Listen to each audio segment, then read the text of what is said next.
friends, this is your tutor Ritu and welcome to Way to Bio. So guys आज हम chapter number 9 को ही continue करेंगे और इसका जो है ये पार्ट 2 का सेशन है. हमने पार्ट 1 ऑलरेडी डिस्कस कर लिया है.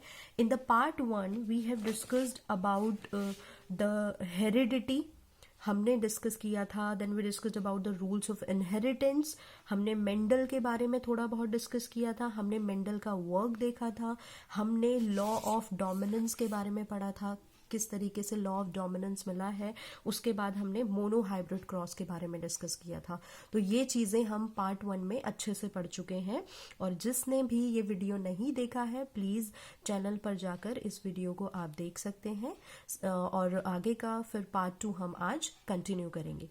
Okay, so before starting part 2 मैं आप लोगों से वो 2 क्वेश्चन फिर से बता देती हूँ. उनके आंसर्स जो मैंने आपसे पार्ट 1 में पूछे थे. एक मैंने आपके पूछा था पी का botanical name. What is the botanical name of P? तो पी का जो बॉटनिकल नेम होता है that is Pisum sativum. Pisum is the genus और सटाइवम उसका स्पीशीज नेम है. तो बॉटनिकल नेम पी का क्या होता है? Pisum sativum. मैं यहाँ पे लिख देती हूँ इसको, पाइसम सटाइवम, और इसको हम अंडरलाइन कर देंगे. इसका जो जेनस का फर्स्ट लेटर होता है वो कैपिटल में होना चाहिए और स्पीशीज का जो फर्स्ट लेटर होगा वो स्मॉल में होना चाहिए. और इसको जब हम लिखते हैं, जब भी कोई बॉटनिकल नेम लिखते हैं उसको जेनस और स्पीशीज को सेपरेटली अंडरलाइन करना होता है. ठीक है. सो ये हमारा पहला क्वेश्चन था. दूसरा क्वेश्चन मैंने आपसे पूछा था about the full name of Mendel. Mendel का पूरा नाम तो ये आपका एनसीईआरटी में भी दिया हुआ है. एंड मेंडल का जो पूरा नाम है वो है Gregor John Mendel. So this is the full name of Mendel. ठीक है. तो ये चीज हम लोगों ने मैंने आपसे ये 2 क्वेश्चंस पूछे थे और इनके आंसर्स ये हैं. ठीक है. Now let us start with the part 2 of chapter number 9. सो आज हम पढ़ने वाले हैं, मैं आपको पॉइंट्स बता देती हूँ. आज हम पढ़ेंगे, डिस्कस करेंगे about the law of segregation. Will also discuss about a basic idea of gene, DNA, chromosome. Then we'll also discuss about the law of independent assortment. तो ये चीजें आज हम पढ़ने वाले हैं. ठीक है गाइस, तो फिर अब शुरू करें. Okay, so let's start. सबसे पहले द लॉ ऑफ सेग्रीगेशन, जो कि हम ऑलरेडी पढ़ चुके हैं. लॉ ऑफ सेग्रीगेशन के बारे में हमने लास्ट क्लास में डिस्कस कर लिया था. बस इसका थोड़ा सा डेफिनेशन मैंने यहाँ पे दी हुई है ताकि आप लोगों को और ज्यादा वो क्लियर हो जाए. तो लॉ ऑफ सेग्रीगेशन में मैंने लिखा है the characters are determined by the factor और genes always present in pair. However at the time of gamete formation only one of these pass to the gamete. तो ये बोलता है कि जब भी हम जीन्स के बारे में पढ़ रहे थे उस टाइम, जब हमने फैक्टर्स देखे थे, तो वो हमेशा पेयर में प्रेजेंट थे. आपने देखा था कैपिटल टी और 2 बार कैपिटल टी था, तो वो क्या था? वो पेयर में था. बट जब उसका गैमीट का फॉर्मेशन होता है, जब उसका गैमीट बनता है, तो कैपिटल टी अगर वो दोनों सेम हैं तो एक ही कैपिटल टी जो है वो गैमीट में पास ऑन होगा. तो गैमीट फॉर्मेशन के टाइम पे there will be only one of the gene that would be passed to the pass into the generation. ठीक है. तो ये चीज हमने लॉ ऑफ सेग्रीगेशन में डिस्कस करी थी. तो हमने क्या करा था? So for the F2 generation of a mono hybrid cross, जो हमने क्रॉस किया था, मोनो हाइब्रिड क्रॉस किया था, उस टाइम पे हमें क्या क्या मिला था? Whenever जो हमने सेल्फ पॉलिनेशन वाला कॉन्सेप्ट पढ़ा था, वहां पे हमें 3 चीजें मिल रही थी. हमें होमोजाइगस डोमिनेंट मिला था जो कि था कैपिटल टी. हमें होमोजाइगस रिसेसिव मिला था स्मॉल टी. और हमें हेट्रोजाइगस भी मिला था that is capital T small T. तो ये चीज मिली थी. सो हमें कैपिटल टी स्मॉल टी मिला था जो कि क्या था? हेट्रोजाइगस था, जो F2 में हमें मिला था. ठीक है. और उसके बाद so because heterozygotes could arise from 2 different pathways. अब ये हेट्रोजाइगोट्स कैसे मिले होंगे? हमें 2 डिफरेंट पाथवे से मिले होगा. एक जो है वो डोमिनेंट पेरेंट से, अब डोमिनेंट का आ गया क्योंकि इसमें डोमिनेंट भी है, इसमें रिसेसिव भी है. तो ये डोमिनेंट है, ये रिसेसिव है. ठीक है. सो ये हमें ईदर ऑफ द पेरेंट से मिले हैं, and because heterozygotes and homozygotes dominant individuals are phenotypically identical. ये और ये दोनों कैसे थे, ये दोनों कैसे थे, ये दोनों टॉल थे, तो ये फिनोटिपिकली आइडेंटिकल थे दोनों। ये दोनों कैसे थे, ये दोनों टॉल थे। ठीक है, तो ये चीज है, तो ये चीज हमने डिस्कस करी कि हमें क्या है, गैमीट फॉर्मेशन के टाइम पे यहां से एक आया, क्योंकि ये दोनों सेम है तो एक आया, और यहां से जो गैमीट्स आएंगे वो एक ये होगा और एक ये होगा। तो यही लॉ ऑफ सेग्रीगेशन यहां पर हमें क्लियर हो जाता है। ठीक है, I hope you understood that. तो ये इसका एक छोटा सा डेफिनेशन है। उसके बाद अब हम पढ़ने वाले हैं डीएनए। भाई डीएनए क्या होता है? डीएनए एक डबल हेलिकल स्ट्रक्चर है which provide the information to make gene. ठीक है, तो DNA is a double helical structure. इस टाइप का स्ट्रक्चर हमारा डीएनए का बना होता है, डबल हेलिकल। और ये जो होता है ये इंफॉर्मेशन प्रोवाइड करता है जीन बनाने के लिए। अब मैं आपसे पूछूंगी, यहाँ पर एक क्वेश्चन और है आपके लिए, आप मुझे डीएनए की फुल फॉर्म बताइए। तो डीएनए की फुल फॉर्म जिसे भी पता है वो कमेंट बॉक्स पे मेरे को कमेंट करके बताइए कि डीएनए की क्या फुल फॉर्म होती है। जो अगर आपको नहीं पता होगा तो मैं आपको इसकी नेक्स्ट क्लास में बताऊंगी। ठीक है, तो डीएनए की फुल फॉर्म आपको मुझे बतानी है। और जो जीन्स होते हैं, जीन्स हमारे डीएनए के बने होते हैं। ठीक है, और जीन्स क्या होते हैं? Genes are made up of DNA. So what is DNA? DNA is a double helical structure which provide information to make gene, and genes are made of DNA. Okay, so DNA के बारे में हमने discuss कर लिया। अब हम पढ़ेंगे jeans क्या होते हैं। Genes are the basic physical and functional unit of heredity. Heredity की जो फंक्शनल यूनिट होती है वो जीन्स होते हैं। और एक क्या था, एक ह्यूमन जीनोम प्रोजेक्ट किया गया था। That human genome project was a research project जिसमें ह्यूमन जीनोम, जो ह्यूमन का जीनोम होता है, उसके सीक्वेंस की स्टडी की गई थी। और जब ह्यूमन जीनोम प्रोजेक्ट का एस्टिमेट उन्होंने ये निकाला था कि it estimated that there are 20,000 to 25,000 genes. कितने जीन्स होते हैं? 20,000 से लेकर 25,000 तक जीन्स प्रेजेंट होते हैं। सो Human Genome Project worked on sequence of human genome and estimated the presence of 20,000 to 25,000 genes. ठीक है, ये इसका एक एस्टिमेट। तो हमारी बॉडी में कितना जीन्स प्रेजेंट होंगे? भाई 20,000 से 25,000 जीन्स प्रेजेंट होते हैं हमारे पास। ठीक है, ये चीज हो गई क्लियर। उसके बाद जीन्स जो है, जीन्स की 2 कॉपीज होती हैं। जीन्स हैव 2 कॉपीज, और वो 2 कॉपीज जो होंगी, एक कॉपी आएगी फीमेल से। ये जो साइन आपको दिख रहा है ऐसे करके गोल बन के प्लस, ये जो साइन होता है ये फीमेल के लिए हम करते हैं डिनोट, और ये जो साइन होता है ये मेल के लिए डिनोट किया जाता है। ठीक है, सिंपल है, कुछ नहीं है। एक ऐसा करके ये बनाना है तो फीमेल के लिए हो जाएगा, और एक ऐसा करके ऐसे ऊपर एरो बनाना है तो मेल के लिए हो जाएगा। ठीक है, तो जीन्स के पास 2 कॉपीज होती हैं। एक कॉपी आपको मदर से मिलती है और एक कॉपी आपको फादर से मिलती है। ठीक है, genes are same in people but only 1% are different in every individual and that makes such a big difference. देखिए इतने सारे लोग हैं दुनिया में। ठीक है, दुनिया में कितने सारे लोग हैं, तो हम और हमारे में और उनके में डिफरेंस क्या है? हमारे में और उनके में जो जीन्स होते हैं वो मैक्सिमम जीन्स सेम ही होंगे, बस 99% सेम ही रहेंगे। और डिफरेंस कहाँ का आएगा? डिफरेंस सिर्फ 1% का आएगा। वो 1% का डिफरेंस ही इतना वेरिएशन ले आ रहा है। ठीक है, अब सोचो कि अगर सारे ही जीन्स डिफरेंट होते तो फिर क्या क्या खतरनाक वेरिएशन आ जाता। तो इसीलिए 99% जीन्स तो हमारे में सब में सिमिलर है ना, और 1% जीन्स ऐसे हैं जो डिफरेंट है, डिफरेंट इंडिविजुअल्स में, and that makes such a big difference. वो इतना बड़ा डिफरेंस लेकर आता है। कितना वेरिएशन है हमारे इंडिया में, देख लो। वैसे तो वेरिएशन की बात करें, डाइवर्सिटी की बात करें, तो इंडिया में ही हमारे इतनी डाइवर्सिटी होती है ना। तो यही जो 1% जीन का डिफरेंस है वो कितना ज्यादा वेरिएशन लेकर आ रहा है among the people around the world, तो ये इसके लिए रिस्पॉन्सिबल है। अब देखिए एलील्स क्या होते हैं। एलील्स होता है forms of the same gene. What are alleles? Alleles होते हैं जीन्स की सेम जीन की जो फॉर्म्स हैं। अब देखिए आप बोलेंगे कैपिटल टी स्मॉल टी, क्या ये दोनों एलील हैं? ये बिल्कुल एलील है। ये एलील इसलिए है क्योंकि ये सेम जीन है, सेम जीन के लिए रिस्पॉन्सिबल है, और ये दो डिफरेंट है ना, ये एक टॉल के लिए, एक ये क्या है, डॉफ के लिए, तो दीज आर एलील्स। ठीक है, अगर आप बोलोगे इन दोनों की बात करो, क्या ये एलील है? बिल्कुल नहीं, ये दोनों एलील नहीं है। These are not the different form of the same gene. तो ये क्या होगा, ये एलील नहीं होगा। आप चाहे इसकी बात कर लीजिए स्मॉल टी के लिए, तो ये भी क्या होगा, ये एलील नहीं होगा। तो एलील कौन है? एलील ये है। ठीक है, so alleles are the forms of the same gene. So अब देखिए, genes are the part of chromosome and each chromosome contain many genes. Genes क्या है? जीन्स है क्रोमोसोम के पार्ट। जीन्स किसके पार्ट है? जीन्स क्रोमोसोम के पार्ट है, और हर एक क्रोमोसोम में बहुत सारे जीन्स होते हैं। ठीक है, हर एक क्रोमोसोम क्या होता है, हर एक क्रोमोसोम में बहुत सारे जीन्स से मिलकर बनता है।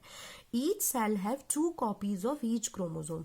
अब एक सेल है, उस सेल में 2 कॉपीज आएंगी क्रोमोसोम की। ठीक है, ये क्रोमोसोम है और एक सेल है, सेल के अंदर 2 कॉपीज आपकी क्रोमोसोम की आएंगी, और जो 2 कॉपीज होंगी, 1 फ्रॉम मेल, एक आपके पापा से आएंगी, और 1 फ्रॉम फीमेल, एक मम्मी से मिलेगी। तो एक कॉपी आपको मेल से मिलेगी, एक कॉपी आपको फीमेल से मिलेगी। इसके बारे में जब ये क्रोमोसोम वाला पार्ट है, जब हम आगे अपना नेक्स्ट फ्यू क्लासेस में जब हम सेक्स डिटर्मिनेशन के बारे में पढ़ेंगे, तो हम ये क्रोमोसोम वाला कॉन्सेप्ट को थोड़ा डिटेल में देखेंगे कि कैसे एक कॉपी हमें मेल से प्रोवाइड हो रही है एंड दूसरी कॉपी हमें फीमेल से प्रोवाइड हो रही है। तो इस चीज की डिटेल जो है वो हम सेक्स डिटर्मिनेशन वाले टॉपिक में फर्दर पढ़ेंगे। ठीक है, okay, so now we'll discuss about the next topic, that is the law of independence. This is the another law which was given by Mendel, law of independent assortment. ठीक है, तो ये law क्या होता है इसके बारे में हम पढ़ेंगे, बट बिफोर दिस हमें डाई हाइब्रिड क्रॉस पता होना चाहिए। अच्छा ठीक है, हमने मोनो हाइब्रिड क्रॉस तो पहली क्लास में पढ़ लिया था ना, कि मोनो हाइब्रिड क्रॉस क्या होता है, जहां पे हम एक कैरेक्टर लेते हैं एट अ टाइम। अब डाई हाइब्रिड क्रॉस क्या होता है? Dihybrid cross is a cross where 2 characters या traits taken at a time, जहां पे हम 2 कैरेक्टर्स को या 2 ट्रेट्स को एक टाइम पे लेते हैं। जैसे हमने वहां पे क्या लिया था, मोनो हाइब्रिड में हमने क्या करा था, हमने एक कैरेक्टर लिया था जो कि हाइट के लिए रिस्पॉन्सिबल था। हमने एक कैरेक्टर लिया था जो कि हाइट के लिए रिस्पॉन्सिबल था। यहाँ पे हम 2 कैरेक्टर्स ले रहे हैं, और वो 2 कैरेक्टर्स हैं, शेप ले रहे हैं हम, और कलर ले रहे हैं सीड्स के। तो सीड्स का शेप और कलर दोनों एक साथ ले रहे हैं। सो व्हेन 2 कैरेक्टर्स और traits taken at a time, so that, और उनके बीच में क्रॉस कराया जाता है, that kind of cross is known as dihybrid cross. ठीक है, उस टाइम काइंड के क्रॉस को हम डाई हाइब्रिड क्रॉस बोलते हैं। अब जैसे आपने क्या लिया यहाँ पर, आपने लिया है राउंड और रिंकल्ड, ये सीड्स हैं, दीज आर द सीड्स, और ये भी सीड्स। तो हमने यहाँ पे लिया राउंड रिंकल सीड्स। हमने यहाँ पे सीड का क्या ले लिया, शेप ले लिया, 2 शेप ले ली, एक तो राउंड सीड है और एक क्या है, रिंकल सीड है, जो बेचारे खाते पीते नहीं है ज्यादा, तो वो रिंकल्ड सीड्स आ गए, राउंड सीड्स हो गए एक। ठीक है, ये 2 चीजें हमने ले ली।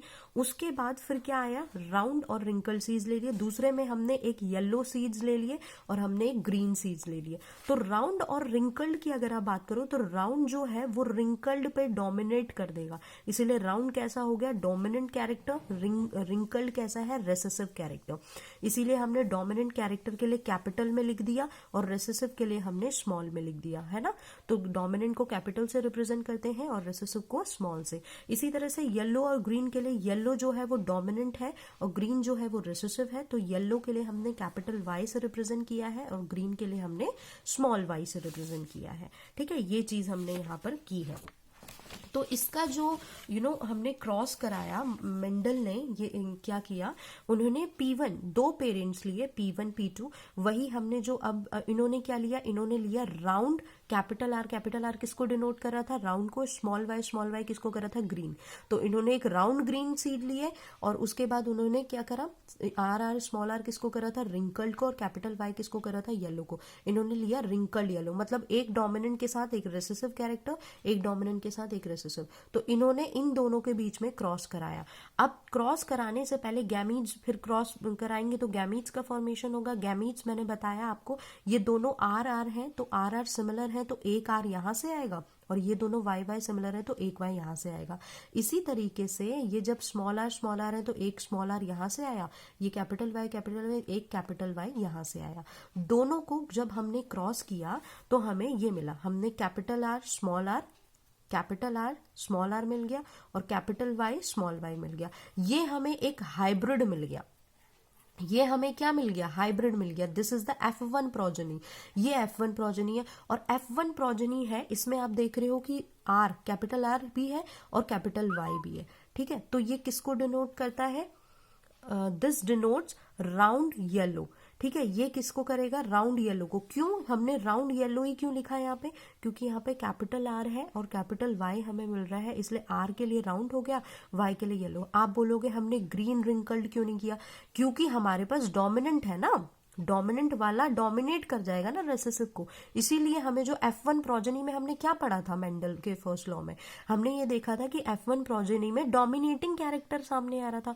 इसीलिए ये डोमिनेटिंग कैरेक्टर यहाँ पे कौन है? राउंड है, और येलो डोमिनेटिंग है, इसीलिए हमने लिखा राउंड येलो। तो F1 हमें मिल गया। ठीक है, अब हमने क्या करना है? अब हमें F2 जनरेशन निकालनी है। F2 जनरेशन के लिए वहां पे हमने क्या किया था? वहां पे हमने जो F1 की प्रोजेनी आई थी उनको दोनों को आपस में क्रॉस कराया था, सेल्फ पॉलिनेशन कराया था। वही काम हमने यहाँ पे भी करना है कि ये जो ये जो हमें F1 मिला है, F1 का सेल्फ पॉलिनेशन करा दिया। ठीक है, ये हमने यहाँ पे लिख दिए। अब आप सेल्फ पॉलिनेशन कैसे कराएंगे? डाई हाइब्रिड क्रॉस है ये तो आप इसमें क्या करेंगे? पहले ये आर लेंगे, कैपिटल आर लेंगे, और इस जैसे हमने आपको सिखाया था वहां पर, ये हमने एक यूनिट स्क्वायर बना दिया। ठीक है, और यहाँ पे हम लिख देंगे कैपिटल आर स्मॉल आर, और यहाँ पे हम लिख देंगे कैपिटल वाई स्मॉल वाई। तो कैपिटल आर और कैपिटल वाई हो जाएगा एक साथ, कैपिटल आर कैपिटल वाई आ गया। उसके बाद कैपिटल आर को मल्टीप्लाई इसके साथ कीजिए, कैपिटल आर स्मॉल वाई आ गया। अब इसको भूल जाओ, इन दोनों को कर दो स्मॉल आर कैपिटल वाई, तो आप लिख दीजिए स्मॉल आर कैपिटल वाई। फिर आ गया स्मॉल आर स्मॉल वाई, तो स्मॉल आर स्मॉल वाई। तो यही तो हमने यहाँ पे लिख दिए, ये लिख दिया capital R capital Y, R Y ये लिख दिया, स्मॉल आर कैपिटल वाई ये लिख दिया, स्मॉल आर स्मॉल वाई ये लिख दिया। इसी तरीके से सेम आपने जो है वो यहाँ पे भी करना है, और हमें ये जो है कैरेक्टर्स वो ऑब्टेन हो जाएंगे। Clear?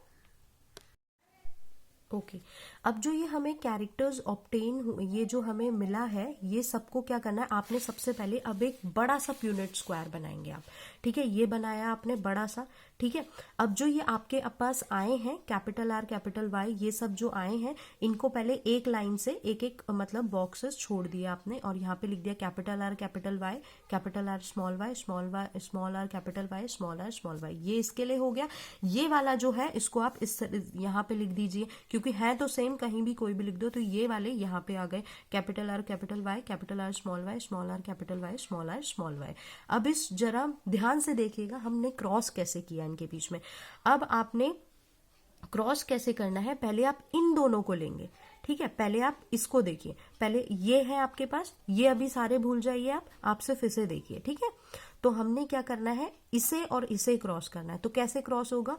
Capital R capital R, ठीक है, capital R capital R, capital Y capital Y, capital Y capital Y. तो ये हो जाएगा capital R capital R, capital Y capital Y. फिर इसकी क्रॉस इसके साथ कराइए, capital R capital R, capital Y small Y, capital Y small Y. ठीक है, सिंपल उतार देना है। उसके बाद आपने क्या करना है? इसकी क्रॉस इसके साथ, तो कैपिटल आर स्मॉल आर आ गया, कैपिटल वाई तो ये आ गया। फिर इसके साथ capital R small R, capital R small R ये लिख दिया, कैपिटल वाई स्मॉल वाई ये लिख दिया। ठीक है, अब ये हो गया। अब इसको भूल जाओ, इसको देखो, जैसे इसकी क्रॉस इन सबके साथ कराई, वैसे इसकी क्रॉस इन सबके साथ। अब देखो कैसे होगी, capital R capital Y small Y, तो कैपिटल वाई स्मॉल वाई।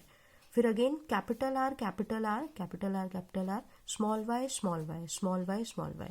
फिर again capital R small R capital R small R, capital Y small Y, capital Y small Y. फिर again capital R small R capital R small R, small Y, तो ये लिख दिया। अब ये हो गया। अब हमने इसकी क्रॉस इन सबके साथ करानी है, तो capital R small R capital R small R, capital Y capital Y, capital Y capital Y, capital R small R capital R small R, capital Y small Y. Again small R capital Y ये गलत है, इसको मत देखिएगा, हाँ तो sorry, ये हो जाएगा small R small R small R small R capital Y, ठीक है। उसके बाद small R small R small R small R capital Y, ये हो गया। अब लास्ट बचा है, एक और कर लेते हैं, ये है इसकी क्रॉस इन सबके साथ, तो capital R small R capital R small R capital Y small Y capital Y small Y capital R small R capital R small R small Y small Y small Y small Y small R small R small R small R capital Y small Y capital Y small Y small R small R small R small R and small Y. तो ये हो गया, ये आ गया, ठीक है। अब आपको क्या करना है, अब आपको ये देखना है कि इसमें से राउंड येलो हमें कितने मिल रहे हैं।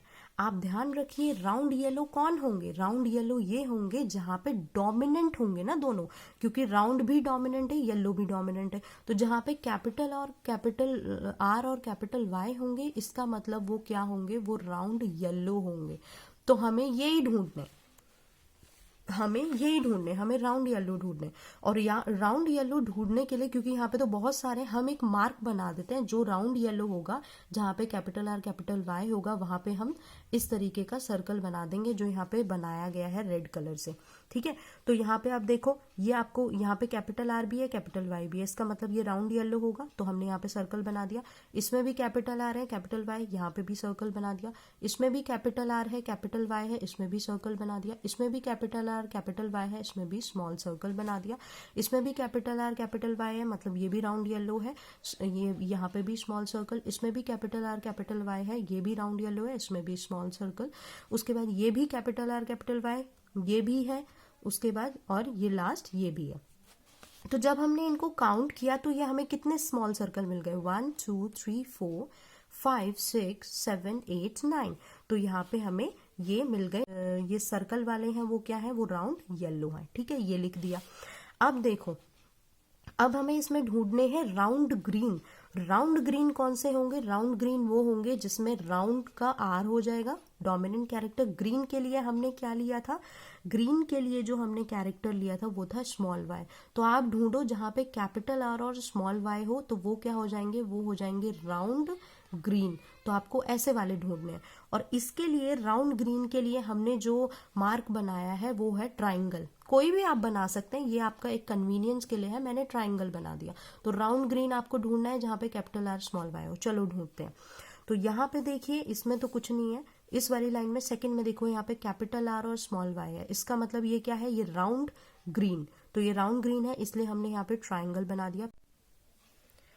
इसमें आगे चलते हैं, तो यहाँ पे हमें कैपिटल आर और स्मॉल वाई अगेन मिल गया, तो इसका मतलब ये राउंड ग्रीन है और इसके लिए हमने ट्राइंगल बना दिया। फिर नीचे देखिए, यहाँ पे कुछ नहीं है, कैपिटल आर और स्मॉल वाई नहीं है। यहाँ पे देखिए तो हमें यहाँ पे एक मिल गया, कैपिटल आर स्मॉल वाई, इसका मतलब ये भी राउंड ग्रीन है। तो यहाँ पे भी हमने ट्राइंगल बना दिया। अब हम देखेंगे हमने कितने ट्राइंगल बनाए हैं। तो यहाँ पे 1 है, यहाँ पे 2 है और यहाँ पे 3 है। तो 3 हम लिख देंगे यहाँ पे, और 3 ट्राइंगल है, मतलब 3 क्या है, 3 है राउंड ग्रीन। 3 हमें कैसे मिल गए, राउंड ग्रीन मिल गए सीड्स, 3 सीड्स हमें राउंड ग्रीन मिले हैं, तो 3 हमने लिख दिया यहाँ पे। अब हम ढूंढेंगे रिंकल्ड येलो के लिए।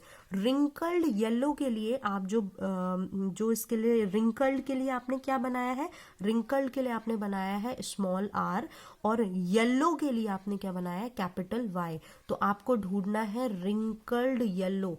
आपको क्या ढूंढना है, रिंकल्ड येलो। और रिंकल्ड येलो के लिए हमने क्या बनाया है, हमने रोम्बस टाइप का बनाया हुआ है, तो ये रोम्बस आपको यहाँ से ढूंढना है। Wrinkled yellow small R capital Y. देखो स्मॉल आर कैपिटल वाई आपको यहाँ नहीं दिख रहा है, यहाँ पे भी नहीं दिख रहा है, यहाँ पे इस वाले में देखिए, यहाँ पे क्या है, स्मॉल आर भी मिल रहा है आपको और कैपिटल वाई भी मिल रहा है। इसका मतलब ये क्या है, ये है रिंकल्ड येलो। तो हमने रोम्बस बना दिया। इसमें देखो स्मॉल आर मिल रहा है, कैपिटल वाई मिल रहा है, रिंकल्ड येलो, रोम्बस बना दिया। इसमें देखो स्मॉल आर मिल रहा है, कैपिटल वाई मिल रहा है, तो ये क्या बना दिया, ये हमने यहाँ पे रोम्बस बना दिया। तो हमें कितने मिल गए रोम्बस वाले, हमें 1 2 3। इसका मतलब 3 हमें क्या मिल गए, 3 हमें मिल गए रिंकल्ड येलो वाले, ठीक है, 3 हमें रिंकल्ड येलो वाले मिल गए। अब ये सब हमने कर लिए, ये सब हमने कर लिया। अब हमारे पास बचा एक, हमारे पास बचा एक, और वो एक कैसा होगा आप मुझे बताओ, ये एक कैसा होगा, ये होगा, इसमें आपके पास स्मॉल आर है इसके और स्मॉल वाई है, ठीक है, स्मॉल आर है, स्मॉल वाई है। हमने स्मॉल आर किसके लिए लिया था? हमने स्मॉल आर लिया था रिंकल्ड के लिए, है ना, स्मॉल आर लिया था रिंकल्ड के लिए। और यहाँ पे क्या है? स्मॉल वाई है, और स्मॉल वाई हमने किसके लिए लिया था? स्मॉल वाई हमने लिया था ग्रीन के लिए। तो आपको रिंकल्ड ग्रीन मिल गया, है ना, रिंकल्ड ग्रीन मिल गया। तो ये अकेला ऐसा रिंकल्ड ग्रीन है, एक ही है।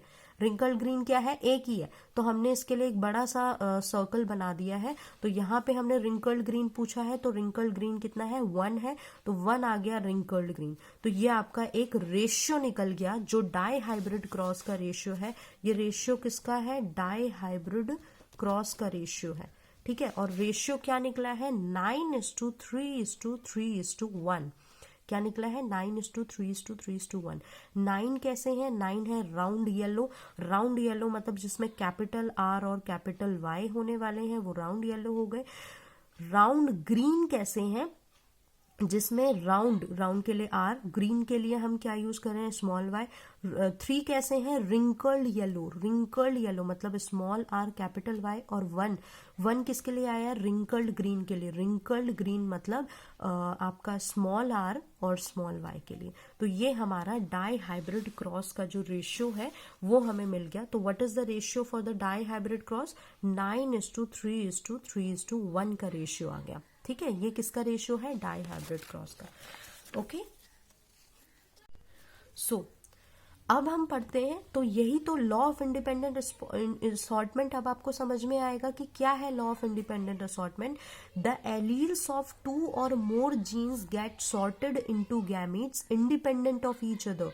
मतलब हमने अभी पीछे क्या पढ़ा? हमने ये पढ़ा कि 2 अलग अलग गैमीट्स की बात हो रही थी, 2 अलग अलग गैमीट्स की हमने बात करी थी। और वो 2 अलग अलग गैमीट्स जो आ रहे हैं, जो आपका शेप आ रही थी, एक तो शेप था आपका, शेप के लिए हमने राउंड शेप यूज किया था, उसके बाद कलर यूज किया था। तो ये गैमीट्स जो हैं, जो ये असॉर्ट होंगे, they will be independent of each other, एक दूसरे पे डिपेंड नहीं कर रहे, है ना। So the allele received for one gene does not influence the allele received for another gene. वो बिल्कुल इन्फ्लुएंस नहीं कर रहा है। Thus in the above cross round wrinkle, जो राउंड और रिंकल था, और येलो और ग्रीन ट्रेट्स थी, वो क्या हो रही है? वो इंडिपेंडेंटली इनहेरिट हो रही हैं, वो उनके ऊपर डिपेंड नहीं कर रही हैं। वो आपस में क्या है? वो राउंड रिंकल्ड अपना अलग इनहेरिट हो रहा है, येलो ग्रीन अपना अलग इंडिपेंडेंटली इनहेरिट हो रहा है। तो यही लॉ ऑफ इंडिपेंडेंट असॉर्टमेंट आपको बताता है। तो ये डाई हाइब्रिड क्रॉस हमने आज पढ़ लिया और हमने अच्छे से समझ लिया, और हमें पता चल गया कि डाई हाइब्रिड क्रॉस का रेशियो क्या है, 9:3:3:1। तो आज की क्लास हम यहीं पे एंड करते हैं, और होप आप लोगों को ये क्लास आज की अच्छे से समझ आई हो। आपको कोई भी क्वेरी हो किसी चीज से भी रिलेटेड, तो वो आप मुझे कमेंट बॉक्स में बता सकते हैं, या फिर अभी मेरी मेल आईडी जो है वो आपकी स्क्रीन पे फ्लैश होगी, उस मेल आईडी पे आप अपना क्वेरीज भेज सकते हैं, एज वेल एज आप अपनी कॉन्टैक्ट डिटेल्स भेज सकते हैं। अगर आपको वे टू बायो के व्हाट्सएप ग्रुप से लिंक होना है, तो आप अपनी कॉन्टैक्ट डिटेल्स भी उस मेल आईडी में शेयर कर सकते हैं। तो मैं आशा करती हूँ कि आप लोगों को ये समझ में आया होगा, और ठीक है, तो आप लोग सब अपना ध्यान रखिए, और अपनी फैमिली का ध्यान रखिए। Be safe and bye bye.